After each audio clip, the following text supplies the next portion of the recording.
Ben, merci d'avoir accepté mon invitation d'abord, de venir jaser avec moi sur le podcast. Ben, avec plaisir. Ça me fait vraiment plaisir d'être invitée puis d'être avec toi et avec vous pour les 45 prochaines minutes. On verra combien de temps on fait. Oui, super. Puis en fait, ben c'est ça, je t'ai invitée pour parler d'un sujet bien précis parce que je Mhm. te suis sur les réseaux sociaux depuis quand même un petit bout de temps.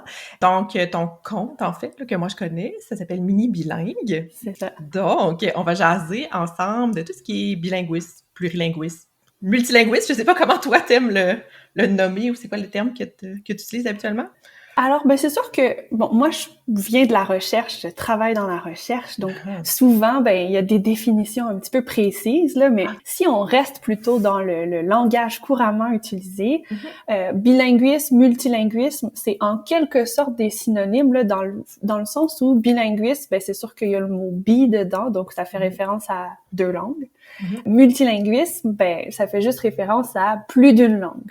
OK. Donc, ben, ça peut être deux langues, ça peut être trois langues, quatre langues, à l'infini. C'est un petit peu comme quand on dit multiculturel, ben, ça veut Ah, dire ah, qu'il y a plus qu'une culture. OK. Donc, Plus qu'un. c'est un terme plutôt large qui veut Mhm. dire que quelqu'un, un enfant, un adulte, ben, est en mesure de parler et de comprendre, donc, plusieurs langues. Encore là, à quel niveau il est capable de Mhm. comprendre ces différentes langues? Ben ça dépend un petit peu de la définition du bilinguisme ou du multilinguisme. Mais je dirais que souvent, quand on dit que quelqu'un est capable de s'exprimer couramment dans Ouais. plusieurs langues, ben il est multilingue. OK. Super, parfait. Fait que c'est pas juste une question d'exposition, là. C'est vraiment être capable de s'exprimer dans cette langue-là, là. Ouais, c'est comme ça qu'on dirait que quelqu'un est devenu, ou par exemple un enfant est Mhm. devenu bilingue.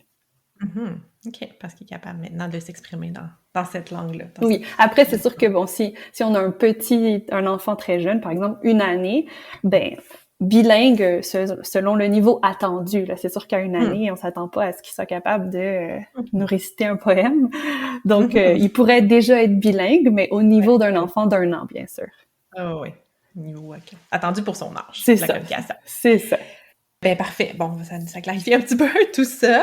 Puis en fait, je voulais jaser avec toi parce qu'il y a beaucoup de questions en lien justement avec le multilinguisme, l'apprentissage de plusieurs langues, que ça soit de façon simultanée, que ça soit une après l'autre. Mhm. Donc les parents, souvent, moi j'ai souvent des questions même de parents ou d'éducateurs, éducatrices en petite enfance, enseignants, tout ça, qui se demandent, bon, c'est quoi l'impact? Qu'est-ce que ça a comme, justement, comme impact sur le développement du langage des enfants? Bref, comment on peut stimuler un enfant quand il y a plusieurs langues? Fait que j'aimerais ça qu'on fasse un petit peu le tour de tout ça. On va y aller un petit morceau à la fois. Est-ce que ça a un impact, en fait, sur le développement du langage des enfants quand ils sont exposés ou quand la langue, ben, bref, il y a plusieurs langues là, dans leur environnement? Mhm. Mais c'est vrai que c'est une bonne question, puis c'est quelque chose qui revient moi aussi de mon côté là, vraiment souvent. C'est un peu le questionnement de base, je pense, de tout Oui, oui, parent oui. qui soit prévoit transmettre plusieurs langues ou qui est dedans en ce moment. Ouais, Je dirais que, en tout cas, normalement, non, ça n'aura pas d'impact, dans le ouais. sens où qu'un enfant soit exposé à une langue ou à deux langues ou à trois langues, ben on va s'attendre à ce qu'il passe les étapes langagières au même âge qu'un enfant monolingue, donc unilingue qui parlerait juste une langue. Donc Mhm. souvent les normes là qu'on va voir passer, soit chez le médecin, parfois dans des documents où on dit par exemple qu'on attend, un petit exemple, le premier mot entre 12 et 16 mois, là, c'est juste un exemple, ben on va attendre la même chose chez un enfant qui est exposé à plusieurs langues. La seule chose, c'est que chez l'enfant qui parle plusieurs langues, ben son premier mot, il pourrait être en français, mais il pourrait être en anglais, ou s'il est exposé, je sais pas, au polonais, ben il pourrait être en polonais. Ça, on ne sait pas vraiment, c'est un petit peu une surprise. Puis ensuite de ça, ben l'enfant, il va passer par les mêmes étapes. C'est-à-dire que, ben après les étapes, on a développé son vocabulaire, combiné des mots, après ça, dire les premières phrases. Puis ça, même chose, on s'attend à ce que ça arrive au même âge qu'un enfant monolingue. La seule chose ici, c'est Mhm. que, par exemple, quand on va parler de nombre de mots qu'un enfant devrait dire à un âge particulier, la seule chose qu'il faut faire attention ici, c'est que si notre enfant parle plusieurs langues, bien, on doit prendre en compte les mots de ces plusieurs langues. Mhm. Donc, si par exemple, je sais pas, on a un petit qui a 18 mois puis qui dirait une trentaine de mots en français et puis une trentaine de mots en anglais, ben on arriverait nous à un total d'une soixantaine de mots, Mhm. non pas une trentaine de mots. Donc, il faut juste Mhm. prendre en considération toutes les langues de notre enfant pour, par exemple, se fier aux normes développementales. Oui, ouais, super intéressant parce que ça, c'est quelque chose qui revient vraiment, vraiment, vraiment souvent dans les questions qu'on reçoit. D'autres questions que je reçois là, en lien avec ça, c'est est-ce que ça les mélange? Est-ce que les enfants ils vont pas tout confondre les langues, les phrases, tout ça? Est-ce que Ben comment oui. ils s'en sortent? Honnêtement, là, c'est vrai que des fois, ça peut être un petit peu difficile de s'imaginer, tu sais, ben voyons comment il sait, mais faut se rendre compte que les langues, là, une langue, ça sonne différemment. Tu sais, même des fois, nous, mettons qu'on comprend pas du tout l'anglais, ben l'anglais, ça a un certain son, là. Tu sais, des fois, les gens qui comprennent pas une langue sont un petit peu capables de nous dire comment ça sonne. Le français, même chose, ça sonne. Fait que même chez les bébés, là, ils sont déjà capables de différencier les langues. Bien sûr, ils savent pas que maman, elle parle une langue qui s'appelle le français, puis là, le français est parlé dans tel... Non, c'est juste que maman, elle parle, mettons, une langue qui sonne d'une certaine façon, puis papa, il parle une langue qui sonne d'une autre façon, puis le bébé est déjà capable de comprendre, c'est différent. Il met pas encore les mots là-dessus, bien sûr que non. Donc, non, les enfants seront pas forcément mélangés. Après, ce qui peut arriver, et c'est là que des fois les parents vont avoir l'impression de voir un enfant qui mélange, c'est quand ils mélangent les langues dans la même phrase. Tu sais, ils vont dire maman, est-ce que je pourrais avoir le dog? Donc, ils vont mettre un mot en anglais, par exemple. Ça, c'est ce qu'on appelle, malheureusement, c'est un terme très anglophone, là, il n'y a pas de beau terme en français pour ça, mais on appelle ça le code switching. Et puis, c'est vrai que du côté d'un adulte, c'est souvent perçu comme c'est un enfant qui est confus, c'est un enfant qui a peut-être pas un bon niveau en français et en anglais. Mais il faut essayer de plutôt se détacher de ça puis de le voir comme, en fait, c'est comme si l'enfant, là, il utilise tout son répertoire, tout ce qu'il connaît, puis il s'exprime avec ce qu'il est capable. Puis après ça, il peut avoir tellement de raisons là à ce code switching. Des fois, ben peut-être que l'enfant, je sais pas, quand il a appris les mots de jardinage avec grand-maman qui parle polonais. Fait que là, quand il raconte ça à sa maman, ben lui, il a pas encore le vocabulaire en français, par exemple. Donc, il va mettre des mots en polonais. Donc, il peut y avoir de ça. Il peut aussi y avoir peut-être que pour l'instant, chez les tout-petits, ben le mot peut-être qui est quand même plus facile à dire, je sais pas, en polonais qu'en français. Puis, ou que l'enfant, il sait qu'il le prononce mieux, tu sais, qu'il le dit vraiment bien comme les adultes. Fait qu'il a plus envie, par exemple, d'utiliser cette prononciation-là. Puis, des fois aussi, ben on se rend pas compte en tant que parent, mais c'est nous aussi qui mélangeons les langues. Et on mélange les langues, fait que les enfants, ben, ils parlent comme nous.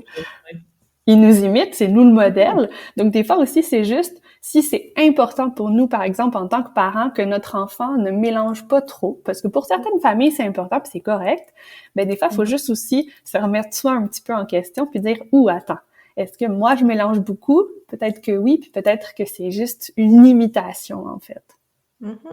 Puis, tu as dit quelque chose de vraiment intéressant puis vraiment important. Tu as dit pour certaines familles, c'est important. Pour d'autres, peut-être pas. Puis, je pense que cette ouverture-là, c'est important. Puis, tu sais, des fois, il y a comme moi, j'ai déjà lu ou j'ai déjà entendu des trucs qui sont très, très arrêtés sur « il faudrait faire ça, ça c'est mieux, ça c'est pas mieux ». Puis, en fait, c'est pas vraiment vrai tout ça. Absolument. Absolument. Tu sais, le bilingue, même le multilinguisme, chaque famille est vraiment différente. Moi, par exemple, je fais du coaching parental en individuel avec les familles. Et puis, c'est principalement parce que, justement, chaque famille est unique, chaque famille a une structure unique, la composition et de la famille et des langues dans la famille. Donc, c'est sûr que quand vient le temps de donner des conseils à une famille en particulier sur comment est-ce que eux pourraient optimiser la transmission des langues, ben il faut des conseils un petit peu spécialisés. Des fois, c'est difficile de dire justement il ne faut pas mélanger les langues ou il faut mélanger les langues parce que ben ça dépend. Oui, il faut que maman parle telle langue puis papa parle telle langue. Ça, on entend aussi beaucoup ça. Oui. C'est pas nécessairement le cas non plus. Non, en fait, il y a plusieurs termes là, mais mettons, on va dire le terme que moi j'utilise beaucoup, c'est les stratégies familiales. Okay. Pour faire simple, là, c'est juste qui parle quelle langue dans quel contexte. Dans la famille. Puis ça, ben malgré nous, tu sais, il y a des familles qui vont consciemment s'asseoir, discuter, décider, OK, comment nous on va faire. Puis il y en a d'autres, c'est très instinctif. Mais malgré tout, il y a toujours une espèce de façon de faire, routine qui s'installe. Oui. Et, et puis, on retrouve un peu des stratégies de type. Et puis, honnêtement, on a beaucoup entendu, puis le mythe reste encore un petit peu présent, là, on a beaucoup entendu dans les dernières années que justement la stratégie où chaque parent parle une langue, donc par exemple, maman parle français, papa parle anglais, ça là, c'était la meilleure stratégie. Mais c'est pas vrai. C'est une bonne stratégie, elle fonctionne, mais c'est pas la seule. Donc on a celle-là, chaque parent parle une langue. Cette stratégie-là, ben, tu sais, elle s'applique bien dans les familles où c'est naturel de faire comme ça, où chaque parent a sa propre langue, et puis c'est facile pour eux de l'utiliser au quotidien. Puis il faut aussi que chaque parent comprenne la langue de l'autre. Pour que moi, je puisse parler français, mais c'est plus facile si mon partenaire comprend le français, mais utilise l'anglais, et vice-versa. Puis t'as d'autres familles, par exemple, où le foyer familial, ça va vraiment être une langue. Par exemple, justement, on parle portugais à la maison, tout le monde parle portugais, puis quand on sort, donc à la garderie, à l'école, quand on va faire les commissions au parc, ben là on est confronté au pays où on habite. Puis ben par exemple si on habite au Québec, ben peut-être que, en tout cas, à moins qu'on habite dans une région anglophone, là, mais la grande majorité du Québec parle français. Donc souvent ben ça se déroule en français. Fait que là souvent c'est comme s'il y a une langue à la maison, une langue en dehors de la maison. Puis ça, ben ça fonctionne super bien pour certaines familles, pour lesquelles, justement, encore une fois, ça reste quand même naturel qu'il y ait un noyau familial où tout le monde parle la même langue. Et puis, il y a encore peut-être deux stratégies différentes. On a des stratégies un petit peu plus mixtes, c'est-à-dire que on va souvent avoir un ou deux ou des parents qui vont parler plusieurs langues. Donc là, on pourrait avoir, par exemple, un parent monoparental qui parle plusieurs langues à son enfant. Donc, qui parle un mix de français et d'arabe, par exemple, et puis qui transmet les deux langues. Et puis ça peut très bien fonctionner aussi. Ou deux parents, ou on peut avoir un couple où on a juste un des parents qui parle plusieurs langues, puis l'autre, ben, se restreint à une. Et puis, je dirais la dernière stratégie qu'on voit quand même moins souvent, mais qui existe, c'est ce qu'on appelle un moment, une langue. Donc, on va avoir des familles où le quotidien, si on veut, va être structuré en différents moments qui vont se passer dans différentes langues. Donc, par exemple, je sais pas, peut-être que toutes les activités extrascolaires, donc là, je sais pas, les enfants font de la musique, du sport, ils ont des amis, peut-être que tout ça, là, ça pourrait se dérouler en espagnol, par exemple. Et puis, peut-être que le moment chez les grands-parents, c'est aussi en espagnol, versus les moments à la maison en français, versus, donc, il structure un petit peu le quotidien, puis chaque moment est relié à une langue, et puis ça peut, encore une fois, vraiment bien fonctionner pour certains, pour qui c'est naturel de faire comme ça, et puis on réussit à avoir une routine stable qui perdure dans le temps. Oui, parce que c'est un petit peu ça ma question, moi, qui me vient puis que je reçois souvent aussi, c'est en termes d'exposition à une langue. Tu sais, quand tu parlais, mettons, la langue principale à la maison, par exemple, c'est le portugais, puis quand on sort, est-ce qu'il y a des fois où, mettons, je vais dire, ces sorties-là, c'est pas suffisant pour que l'enfant soit assez exposé? Comment ça se passe, tout ça? Ça, oui, c'est un excellent point, là, vraiment. Les enfants ont besoin de temps pour être capables d'apprendre une langue. Puis souvent, ben ça, on l'oublie un petit peu, hein. Tu sais, on oublie, des fois, quand il y a un enfant qui grandit juste dans une langue, ben il y a pas trop de questions à se poser, là. 100% de son temps se passe dans cette langue-là. Donc, super, on y va. Après ça, quand on met deux langues, ben là, on divise le temps de moitié. Puis quand on rajoute une troisième langue, ben là, c'est un tiers, un tiers, un tiers. Fait que dans l'idéal, là, genre dans un monde parfait qui n'existe pas, notre enfant bilingue, on voudrait qu'il passe la moitié de son temps dans une langue, donc 50-50, là, puis l'autre moitié dans l'autre langue. Dans les faits, c'est, je veux dire, déjà, on calcule pas à la minute près, là, puis, tu sais, on est vite pris dans le quotidien, dans ci, dans ça.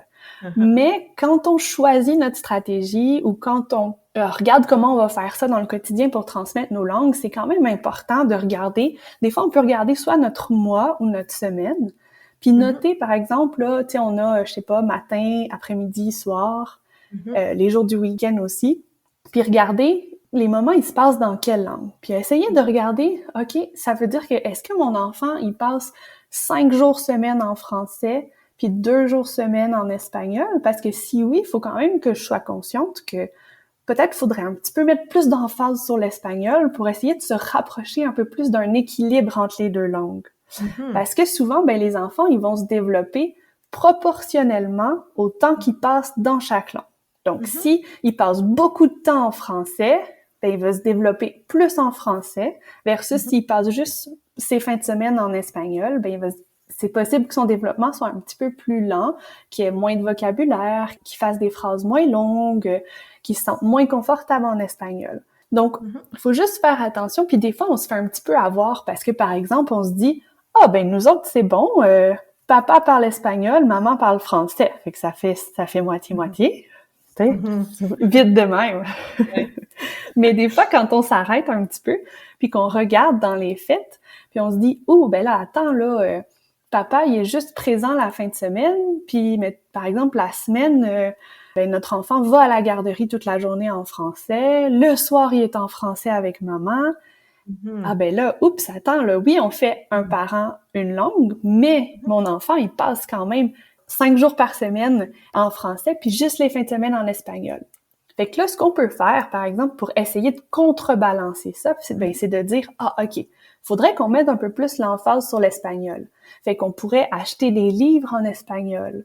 On pourrait écouter des chansons, des comptines en espagnol. On pourrait, je sais pas si on a de la famille qui parle espagnol, que ce soit proche de nous ou même à l'étranger, tu sais, essayer de faire une petite routine avec des appels avec eux en espagnol. Tu sais, juste essayer de mettre un peu plus l'emphase sur cette langue qui prend moins de place au quotidien. Puis en fait, tout ça, c'est dans la mesure où on veut que l'enfant maîtrise aussi bien les deux langues. C'est Dans le ça. sens où on pourrait voir, dire, ma langue, je vais dire ma langue maternelle, par exemple. Moi, ma langue maternelle, si justement, c'est l'espagnol, mais je sais que mon enfant va vivre principalement en français, dans scolarité, puis tout ça, mais je veux quand même qu'il puisse avoir une conversation avec ses grands-parents, par exemple. Tu sais, il y a ça aussi. Il y a comme cet aspect-là à garder en tête. Là, oui, bien c'est sûr, faut un petit peu voir quelles sont nos attentes. Puis est-ce qu'on est capable de les atteindre? Si oui, ben tant mieux. Sinon, comment? Qu'est-ce qu'on doit changer? C'est sûr que justement, tu sais, des fois on se dit tout le monde doit avoir l'attente d'un enfant qui parle parfaitement les deux langues, mais c'est pas forcément le cas, puis c'est vraiment correct, tu sais. Des fois aussi certaines familles vont dire moi c'est important si déjà là mon enfant peut comprendre. Comme ça, je sais qu'il y a une base, je sais que si on va en voyage et puis qu'on rencontre de la famille qui parle justement espagnol, au moins, il peut suivre la conversation. Tu sais, des fois, ça peut être juste ça notre but. Puis si c'est juste ça notre but, justement, si l'exposition à l'espagnol, elle est beaucoup plus petite que l'exposition au français, ça va être correct dans ces cas-ci. Puis je me demandais justement, tu sais, un petit peu, il y a beaucoup de questions qui me reviennent aussi par rapport un peu à les enfants, qui vont débuter justement, par exemple, dans un milieu de garde qui n'est pas nécessairement la même langue que la langue qu'il y a à la maison, puis justement, ils ne sont pas beaucoup exposés. Qu'est-ce qu'on fait avec ça? Est-ce qu'on prépare notre enfant? Comment on gère toute cette situation-là? C'est vrai que ça arrive souvent, là, tu sais, mettons qu'on a justement un enfant qui vient de passer le congé de maternité avec maman, fait que, tu sais, il s'est développé justement, je sais pas, en portugais, puis là, on se dit, attends, là, il s'en va à la garderie en français. Qu'est-ce qu'on fait? Est-ce que je le prépare? Est-ce que oui? Est-ce que non? Comment? Si on commence avec la préparation, je dirais oui et non. Dans le sens où, là, je suis vraiment dans un exemple, on est au Québec, hein. On est dans un pays, dans une province, francophone. Notre enfant va aller à la garderie en français, puis on habite dans une ville francophone. Donc, oui, on va essayer de préparer notre enfant un peu dans le sens où on veut faciliter juste son intégration. Donc, ce qu'on peut faire, c'est essayer d'introduire un tout petit peu de français, là, quelques mois avant le début de la garderie, dans un but que notre enfant ait un minimum de compréhension. C'est sûr que ça, ça facilite beaucoup l'intégration. Là, c'est facile de se mettre à la place d'un enfant qui arrive dans un nouveau milieu, ce serait la même chose pour nous. Là, déjà, si on comprend ce qu'on nous dit, beaucoup plus facile. Donc, vraiment, juste dans un aspect, c'est ça, que notre enfant soit juste capable de comprendre que, OK, c'est l'heure de manger, c'est l'heure de la sieste, tu vas jouer avec tes amis, un petit peu les bases. Puis on peut essayer de focusser sur quelques mots de vocabulaire qui sont vraiment spécifiques à la vie à la garderie, tu sais. Ça sert à rien qu'on essaye de focuser sur ça, c'est un carré, ça, c'est un triangle. Tu sais, on est vraiment sur les mots, là, qui vont l'aider à communiquer. Être capable de dire oui, non, être capable de dire, je sais pas, encore, fin, peut-être être capable de dire s'il y a mal quelque part, s'il est fatigué, si, tu sais, un peu les mots des besoins de base. Ouais. Après ça, faut juste aussi se rendre compte que quand on parle, tu sais, d'un plan de bilinguisme, c'est vraiment quelque chose à long terme, tu sais. Le langage, là, ça se développe pendant longtemps. Fait que, tu sais, on est comme sur un plan de l'enfance. Donc, des fois, ce qu'il faut juste faire un petit peu attention, c'est que, mais là, au début, tu sais, on est stressé, notre enfant, on veut l'aider, il s'en va dans ce monde francophone. Mais il faut aussi penser à protéger notre langue de la maison. Donc, si ici, c'est le portugais, l'espagnol, peu importe, ben, faut juste se dire que là, à partir du moment où notre enfant, entre guillemets, là, quitte la maison, ben, tu sais, souvent, c'est des années de garderie, suivies des années d'école. Puis si tout ça, c'est prévu que ça se passe en français, ben, c'est beaucoup de français. C'est vite, l'école, ça devient vite 8 heures par jour. Après aussi, il va avoir les amis, les activités extrascolaires, les activités du week-end. Donc, faut aussi faire attention de ne pas transformer notre maison en maison francophone parce qu'on a peur que notre enfant ne s'intègre pas en français. Parce que après, si on a fait ça, ben c'est difficile de revenir à une maison qui parle espagnol ou revenir à une maison qui parle portugais. Donc, faut aussi protéger notre langue pour penser à ce long terme, pour que ben on continue à la maison de parler le portugais ou l'espagnol, parce que ben plus notre enfant va grandir, plus ça va être le seul endroit où on va continuer de développer cette langue-là. Donc, oui, on prépare, mais pas trop. Moi, je dirais de ne pas transformer son quotidien. On peut tout à coup, tu sais, justement, intégrer un peu de français. Comme je disais, quelques mots de vocabulaire centrés sur les besoins et puis un petit peu de compréhension. Super. Puis quand peut-être, tu me dis si t'es à l'aise, là, mais quand, mettons, sont plus grands, puis parce que moi, j'ai aussi ce contexte-là de où je travaillais, il y avait beaucoup, c'est beaucoup bilinguisme anglais-français, milieu familial anglophone, mais on veut l'enfant scolarisé en français, mais c'est très, très anglophone, milieu familial, amis et tout ça. L'enfant se retrouve à la maternelle dans un milieu francophone. Là, on est plus loin. Là, on est plus vieux aussi. Là. Enfant. Oui, c'est ça. Fait, l'exposition, il l'avait dans son environnement, mais c'est une ville qui était très bilingue, là, mon exemple à moi. Là, mais, donc oui, mais il était toujours capable de se débrouiller en anglais parce que tout le monde parlait pas mal les deux langues. Donc, si on veut, c'est à ce moment-là que l'enfant développe une langue, sa scolarité dans une autre langue, mais moi, je trouve des fois que l'écart est grand. Oui. Je ne sais pas si c'est ma perception à moi, mais des fois, je trouvais que l'écart était grand pour ces petits cocos qui rentrent en maternelle avec très, très peu d'exposition au français. Est-ce qu'on les met je veux dire, on les met en difficulté, mais bref, est-ce que ça peut être un défi? Ben, oui, c'est sûr que c'est un défi, puis ça, faut en être conscient.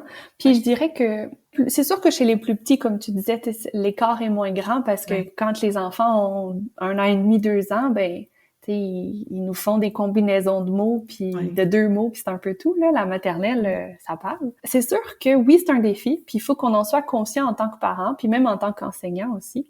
Envers les enfants, il faut être patient sur les premières années. Vraiment, là. Puis c'est normal que les enfants, ils passent par certaines phases. C'est-à-dire que, tu sais, au début, il va avoir un peu une phase qu'on appelle exploratoire, tu sais. Surtout chez les petits, là, tu sais, au début, les enfants, ils sont un peu dans l'inconnu, ils essayent d'utiliser leur langue de la maison, mais là, ils se rendent compte que ça marche pas, je suis pas compris, je suis pas, tu sais, il y a pas d'interaction. Puis ils vont peut-être des fois rentrer dans une phase un peu non-verbale. Fait que là, ils vont plus être en mode j'observe, j'écoute. Souvent aussi, ils vont peu parler quand ils vont être en présence de cette nouvelle langue. Puis ça peut faire bizarre pour les parents parce que des fois, ils vont être comme mais voyons, à la maison, là, c'est un moulin à parole, il est pas arrêtable. Pourquoi quand il est en classe, tu sais, en maternelle, il parle pas? Ben souvent, c'est parce qu'ils sont dans cette phase non-verbale, puis c'est un peu comme un enfant, là, tu sais, il y a toujours un petit, là, je veux dire, il y a toujours une phase de compréhension avant une phase de production. Donc, même si on est chez un enfant plus vieux qui est à la maternelle, mais quand il est dans cette phase non-verbale, ben, il est en train de travailler très, très fort pour apprendre à comprendre la langue. Il n'est pas encore à l'étape de produire, mais ça veut pas dire que ça travaille pas, là-dedans. Oui. Et puis, après, des fois, il va y avoir une drôle de phase là qu'on appelle langage stéréotypé. Fait que des fois, tout à coup, là, ils vont se mettre à s'exprimer, mais ils auront pas encore, ils vont plutôt un peu répéter des phrases qu'ils auront appris par cœur. Puis des fois, ils vont l'appliquer pas tout à fait dans le bon contexte. Ils vont dire genre « bon appétit » alors que le repas est fini. Okay, ouais. Mais ils ont compris que c'est en lien avec le moment où on mange, mais c'est pas encore 100% acquis. Puis finalement, ils vont rentrer dans cette phase de production là où là ça fait vraiment une évolution très graduelle. Ils vont produire des mots, après ça ils vont produire des phrases, puis là les erreurs vont être normales. Des fois ils vont essayer dans leur langue de la maison, ils vont avoir appris peut-être des règles de grammaire. Oui là. Si, je sais pas, ils parlent anglais à la maison, ils vont se dire, oui, quand le verbe est au passé, je mets ED à la fin. Fait que là, en français, ils vont essayer d'appliquer ça. Fait que ça fait des fois, ça fait des drôles d'erreurs, mais en fait, c'est quand même ingénieux, puis ça veut dire qu'ils ont compris, puis là, ils essayent d'appliquer, là, ils voient que ça marche pas. OK, mais c'est quoi la règle en français d'abord? Fait que tout ça, ça peut quand même prendre plusieurs mois, là, cette succession de toutes ces phases-là. Puis c'est normal que ce soit un petit peu plus difficile au début, que ça demande un petit peu plus de temps, puis c'est sûr qu'il faut être très patient. Mais pour certaines familles, des fois, c'est obligatoire. Là. Par exemple, quand on a une famille qui migre d'un pays à l'autre, c'est un rite de passage obligatoire. Puis des fois, c'est juste un choix, une décision de la famille.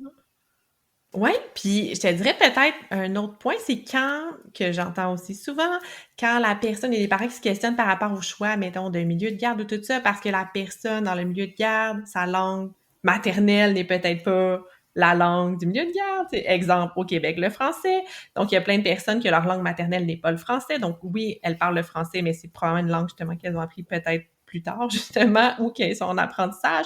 Il y a beaucoup de parents qui sont inquiets par rapport à ça. C'est quoi l'impact sur mon enfant si l'autre personne ne maîtrise pas bien la langue, puis tout ça?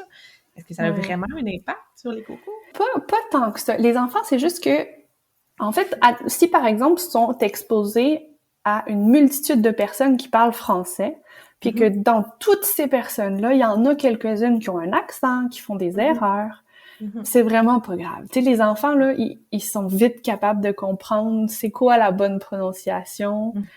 Faut plutôt que je parle comme elle. Il y a vraiment pas de problème avec ça, là, tu sais. Là où il peut des fois y avoir un problème, non, mais il faut juste avoir une réalisation, c'est quand un parent essaie de transmettre sa langue non maternelle à son enfant, c'est pas quelque chose de genre où c'est faux, faut pas faire ça. C'est plus que les enfants, ils apprennent ce à quoi ils sont exposés. Donc, si toi, parent, tu es la seule personne qui parle l'anglais à ton enfant et que tu fais des erreurs et que tu as un accent prononcé, c'est sûr que là, si l'enfant, là, tu es son seul modèle, bien sûr, il va reprendre ce que tu lui enseignes. Après, si ton enfant est exposé à 55 personnes et que parmi ces 55 personnes, il y en a que 2 qui ont un accent. Il n'y a rien de dommageable ici. Ouais, les enfants, ils intègrent assez vite. Laquelle bonne prononciation, ouais. OK, super, parfait. Parce que c'est une question qui revient souvent. Puis moi, j'ai des parents, des fois, qui se questionnent sur le choix de leur milieu de garde en raison de ça. Puis non, c'est pas à ce point-là. Là. Tu sais, c'est ça, c'est vraiment de voir l'exposition, la quantité d'exposition, puis la majorité de l'exposition, elle va être, mettons, sans accent ou sans erreur. Donc, tu sais, à ce moment-là, l'enfant, il va vraiment être capable de comprendre ça, puis de détecter tout ça. Et puis, est-ce que, là, tu me parlais un petit peu, on a parlé des stratégies pour l'intégration des langues, je me souviens pas. Qu'est-ce que tu avais dit? C'était beau, ton terme. Stratégie. Les stratégies familiales? Oui, les stratégies familiales, c'est ça. Parfait. Mais sinon, de façon globale, là, même si un enfant est multilingue, on va l'exposer, on va essayer de développer son langage comme tout autre enfant, là, tu sais. Oui, oui. Moi, j'ai écouté plusieurs, là, justement, de tes épisodes où tu présentes quelques trucs, quelques astuces au niveau de la stimulation du langage. Puis, je dirais que globalement, là, tout ce que tu présentes, ça s'applique à tout le monde, là, tu sais, ça s'applique aux enfants qui grandissent avec 1 langue, 2 langues, 3 langues. La seule chose, c'est que ces astuces-là, c'est intéressant aussi si on les applique sur les 2 langues, tu sais, si c'est maman qui parle français, elle les applique en français. ben c'est aussi intéressant si papa qui parle anglais, ben il les applique aussi en anglais. Donc c'est juste là où ben il faut juste un petit peu essayer de balancer ça, puis d'être encore une fois le plus possible dans l'équilibre, puis de le faire dans les deux langues. Après, il peut y avoir un petit peu des astuces, des trucs qui sont peut-être spécifiques au bilinguisme, ou en tout cas des points intéressants, des points auxquels il faut faire attention. Je peux en partager quelques-uns si tu veux. Oui. Un astuce, puis c'est peut-être aussi une question qui revient souvent, là, tu sais, souvent il y a des parents qui demandent est-ce que c'est pertinent si je donne la traduction immédiate à mon enfant? Tu sais, si je dis oh regarde le chien, oh it's a dog, tu sais, de traduire immédiatement comme ça. Puis moi souvent je leur réponds que ben il faut qu'ils s'accordent avec leur stratégie. C'est-à-dire que si dans la stratégie, ben moi je parle français, et puis c'est à peu près ça.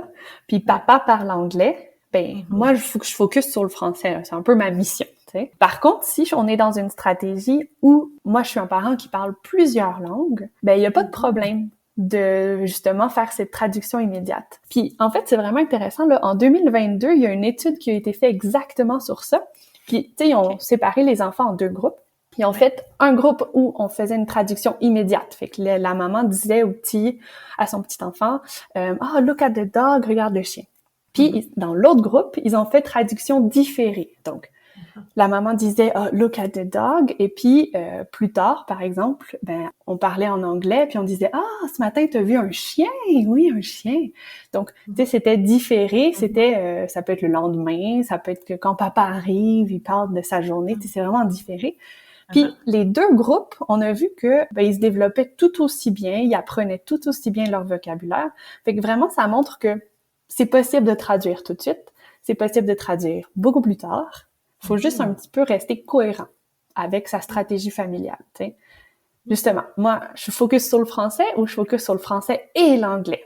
Et puis rester cohérent avec ça. Donc, mettons dans ton exemple de tantôt là, que l'enfant allait jardiner, par exemple, avec sa grand-mère, mais quand il rapporte ça, s'il utilise un mot, par exemple, en polonais, à ce moment-là, est-ce que maman qui parle français va lui dire l'équivalent français? Ben, ça peut être justement intéressant parce que, ben, ça, tu sais, des fois, justement, on se dit, ah, ben, pourquoi il me le dit pas en français? Moi, je suis censée, avec moi, il est censé parler français. Ben, là, c'est juste qu'il faut toujours aussi prendre un petit peu de recul puis se dire, ouais, mais là, tu sais, mon petit, là, il sait pas, lui, le vocabulaire. Il a appris du nouveau vocabulaire avec grand-maman en polonais. Fait que là, oui, c'est super pertinent que moi, je vais lui donner la traduction en français, tu sais, je vais lui dire, ah, ben oui, ça, c'est une coccinelle, tu sais, c'est comme ça qu'on, c'est le mot en français. Puis ben, comme ça, on lui donne la traduction, puis c'est une forme de traduction, justement, différée, où ce matin, il a jardiné avec grand-maman, puis ce soir, on en reparle avec maman. Super, parfait. Fait que c'est un petit truc comme ça. Un petit truc aussi que, des fois, quand on a vraiment un bébé, là, tu sais, un tout petit, là, avec qui il y a pas de retour verbal encore.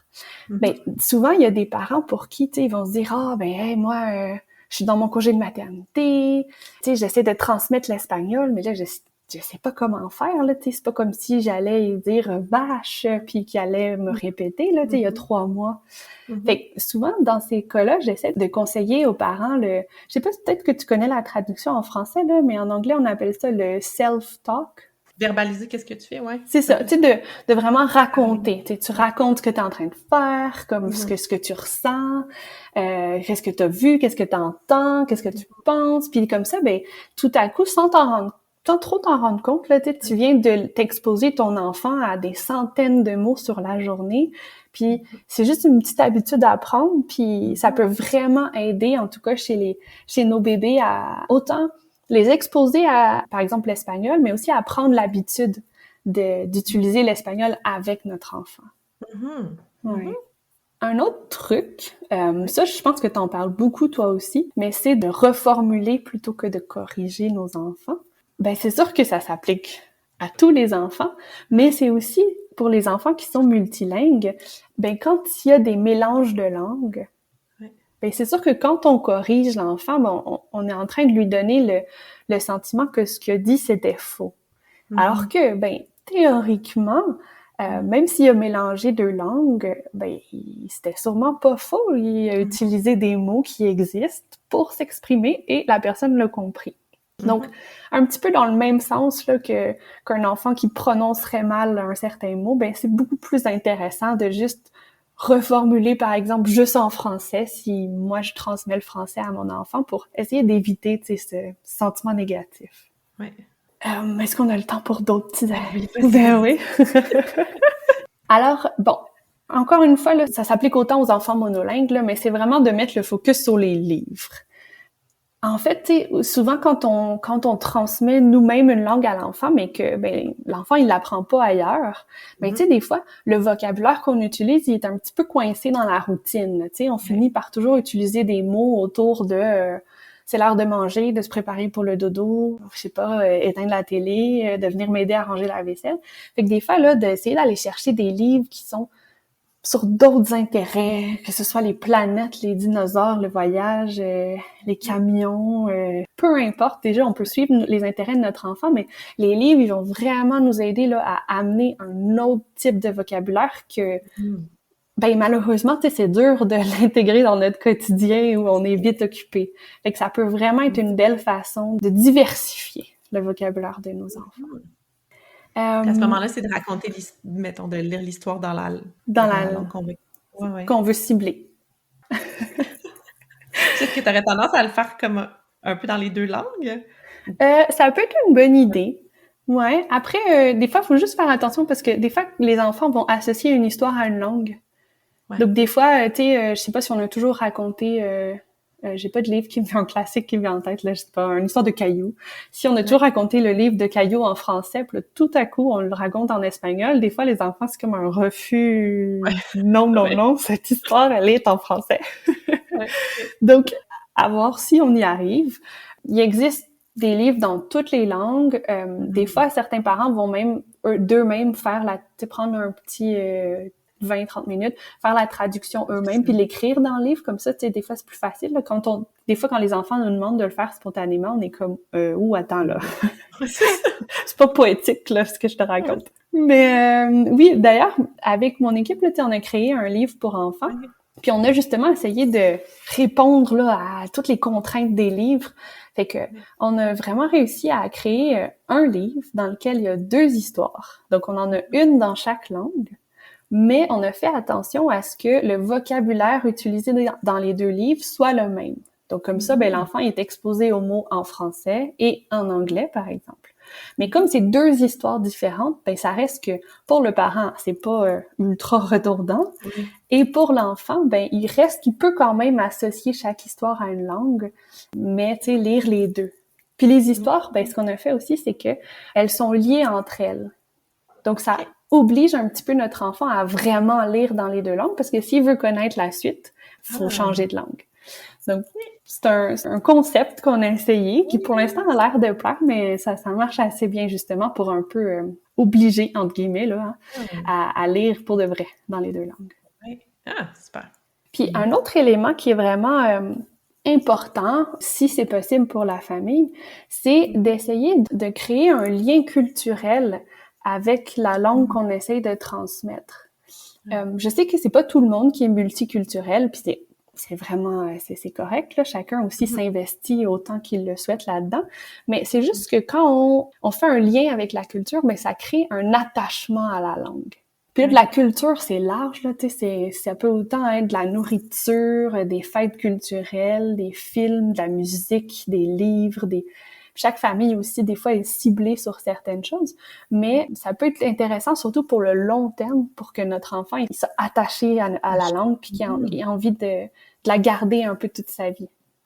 Super! Écoute, ben c'était plein de beaux trucs, belles réponses aux questions qu'on reçoit souvent et tout ça. Je pense que c'est vraiment... c'est ça, je pense qu'on a fait le tour de plein de choses qui nous sont... qui nous sont demandées parce que toi aussi, t'es présente sur les réseaux sociaux en ligne, puis on a souvent beaucoup de questions qui reviennent sur ces sujets-là. Donc, merci d'avoir pris le temps de répondre à tout ça. Puis, je voulais voir avec toi, justement, de te parler de ton livre. Est-ce que c'est un livre qu'on peut se procurer? Est-ce qu'il y a une façon... Oui, il est sur mon site internet, qui est donc minibilingual, c'est en anglais, .com. Pour l'instant, le livre, on l'a en 3 versions. Donc, on a la version français-anglais, français-espagnol, puis français-allemand. OK. Donc, qui est disponible. Chouette. Vous irez voir ça. Parfait. Je vais mettre le lien de toute façon dans la description de l'épisode. Puis sinon, c'est ça, j'en parle depuis tout le temps. Tu es quand même présente en ligne. Je sais que tu as plein de projets en cours puis que tu es présente comme tu peux, mais tu as quand même beaucoup de contenu qui est déjà là. Entre autres, moi, je te suis sur Instagram. Donc, tu es présente sur Instagram. C'est ça, c'est principalement mon réseau. Parfait, super. Fait qu'Instagram, c'est mini bilingue, hein, sur Instagram? Mini.bilingue, c'est ça. Mini.bilingue. Parfait. Je vais mettre aussi les liens dans les notes de l'épisode, mais c'est super pertinent, puis tu as plein de contenu, là. Moi, j'invite tout le temps les gens, quand ils reviennent vers un compte, d'aller voir l'ancien contenu, dans le sens où quand on crée du contenu comme ça, on essaie de le repartager. Souvent, il y a déjà des choses dont on a parlé plusieurs fois, puis on essaie de varier. Fait que juste aller faire un tour là, dans les plus vieilles publications, si vous débarquez dans le compte de Julia, parce qu'il y a vraiment beaucoup de choses qui existent déjà. Fait que merci beaucoup de ta présence. J'invite tout le monde à aller faire un tour là, sur ton site web ou sur tes réseaux sociaux pour en apprendre davantage.